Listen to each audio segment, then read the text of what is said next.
GS के 10,000 MCQ की series में आप सभी का स्वागत है। और आज हम लोग बात करेंगे यूपीएससी 2020 के पॉलिटी में पूछा गया क्वेश्चन, जो कि बहुत ही इजी था। और वह क्वेश्चन इस प्रकार से था कि भारत के संविधान का कौन सा भाग कल्याणकारी राज्य अर्थात वेलफेयर स्टेट के आदर्श की घोषणा करता है। हम सभी जानते हैं कि राजनीतिक जो सिद्धांत होते हैं, राज्य के नीति निदेशक जो तत्व होते हैं, उसी के अंतर्गत किसकी बात की गई है? कल्याणकारी राज्य की बात की गई है। कल्याणकारी राज्य की बात किसके अंतर्गत की गई है? राज्य के नीति निदेशक तत्वों के अंतर्गत। ये तो बात हुई क्वेश्चन के आंसर की, तो इसका आंसर ए हो जाएगा। अब बात कर लेते हैं कुछ और क्वेश्चन जो कि भविष्य में इससे क्वेश्चन पूछे जाने की संभावना है। चूंकि ये सारे के सारे जो पॉइंट्स हैं, इनको भी यदि हम लोग समझ ले तो भविष्य में किसी प्रकार का क्वेश्चन छूटेगा नहीं।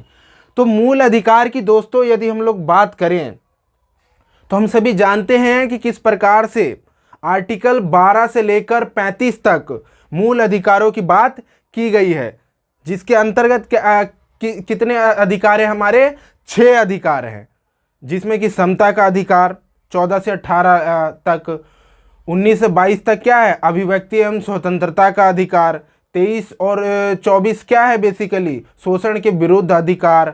25 से 28 क्या है? धार्मिक स्वतंत्रता का अधिकार। फिर 29-30 क्या है? अल्पसंख्यकों से संबंधित अधिकार। फिर अंततः आर्टिकल 32 क्या है? उसमें किसकी बात की गई है? बेसिकली संवैधानिक उपचारों का अधिकार। तो यह तो बात हुई किसके बारे में? मूल अधिकारों के बारे में। तो इन सभी बिंदुओं को आप ध्यान रख सकते हैं। उद्देशिका की दोस्तों यदि हम लोग बात करें तो हम सभी जानते हैं कि किस प्रकार से पंडित जवाहरलाल नेहरू द्वारा एक ऑब्जेक्टिव रिजोल्यूशन प्रस्तावना, जिसको उद्देशिका आज हम लोग कहते हैं बेसिकली, वो लाया गया। कब? 13 दिसंबर 1946 को संविधान सभा में रखा गया। लेकिन इसको अंगीकृत कब किया गया, स्वीकार कब किया गया संविधान सभा द्वारा? 22 जनवरी 1947 द्वारा। हम सभी साथ ही साथ यह भी जानते हैं कि प्रस्तावना को लेकर विभिन्न केस भी हम लोग सामने देखते हैं, जिसके अंतर्गत एक केस में यह कहा गया कि प्रस्तावना जो है वो संविधान का भाग नहीं है, जबकि दूसरे केस में क्या कहा गया? प्रस्तावना जो है संविधान का भाग है, अर्थात इसमें संशोधन किया जा सकता है। तमाम केसेस भी इससे रिलेटेड हमने देखा है कि किस प्रकार से देखने को मिलते हैं, जिस पे कोर्ट ने जजमेंट्स दिए हैं। 7वीं अनुसूची की यदि हम लोग बात करें दोस्तों, तो 7वीं अनुसूची जो हमारा अनुच्छेद है आर्टिकल 246 के अंतर्गत बेसिकली 3 अनुसूची की बात की जाती है, जिसके अंतर्गत एक तरफ संघ सूची, जिसमें कि कितने विषय हैं? 100 विषय हैं, जिसपे कानून कौन बना सकता है? संघ सरकार यानी केंद्र सरकार। दूसरा क्या है? राज्य सूची, कि उस पर कानून कौन बना सकता है? बेसिकली राज्य बना सकते हैं। और इसमें विषय कितने हैं? बेसिकली 61 विषय हैं मूल रूप से।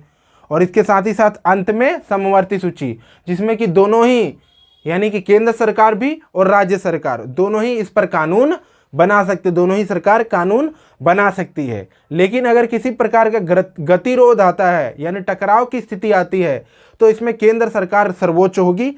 वह समवर्ती सूची में भी उसके मामले में भी उसका जो नियम कानून होगा, उसका जो कहना होगा वो माना जाएगा। अर्थात टकराव की स्थिति में केंद्र को प्राथमिकता दी गई है। और समवर्ती सूची में कितने विषय हैं टोटल? मूल रूप से 52 विषय हैं। तो ये तो बात हुई तमाम डिस्कशन जो कि इस क्वेश्चन से और इसके ऑप्शन से रिलेटेड था। तो ये था आज का मेरा वीडियो। कैसा लगा आप जरूर बताएं। लाइक सब्सक्राइब करना ना भूलें। थैंक यू, धन्यवाद।